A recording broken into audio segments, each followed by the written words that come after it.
তো যারা নতুন একাদশ শ্রেণীতে ভর্তি হতে চলেছো বা যারা ভর্তি হবে বা যারা ভূগোল নিয়ে পড়বে বলে আশা করছো, তো তাদের জন্য আজকে একটি খুব গুরুত্বপূর্ণ একটি বই নিয়ে চলে এসেছি। তো বইটা তোমরা দেখতে পাচ্ছ যে বুক ইন্ডিয়া থেকে প্রকাশিত হয়েছে আধুনিক ভূগোল।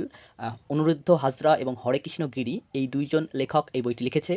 তো বইটি সম্পর্কে একটু ডিটেলসে বলি যে বইটি কেমন, তোমরা কিনলে কেমন লাগবে তোমাদের, তোমাদের কাজে লাগবে কিনা।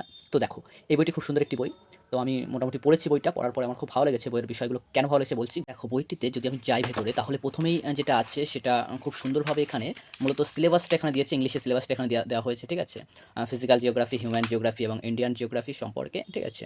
এটা দেওয়া আছে এবং তারপরে যেটা আছে সেটা হলো এখানেও তুমি সেটাই বাংলা আকারে সিলেবাসটা এখানে দেওয়া আছে যে বাংলায় কী, কী সিলেবাস, এবং তারপরে যেটা আছে সেটা হলো খুব ইন্টারেস্টিং, সেটা হলো সূচিপত্র। তো সূচিপত্রে এখানে তুমি ডিটেলসটা পেয়ে যাবে এখানে, ঠিক আছে? যে ডিটেলস এখানে কী, কী আছে, কোন, কোন বিষয়গুলো এখানে আছে, ঠিক আছে?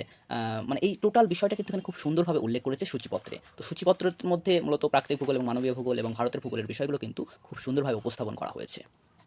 এটির আরও একটি যে গুরুত্বপূর্ণ বিষয় বা গুরুত্বপূর্ণ দিক সেটা হলো মানে এই বইয়ের পেজ কোয়ালিটি খুবই ভালো।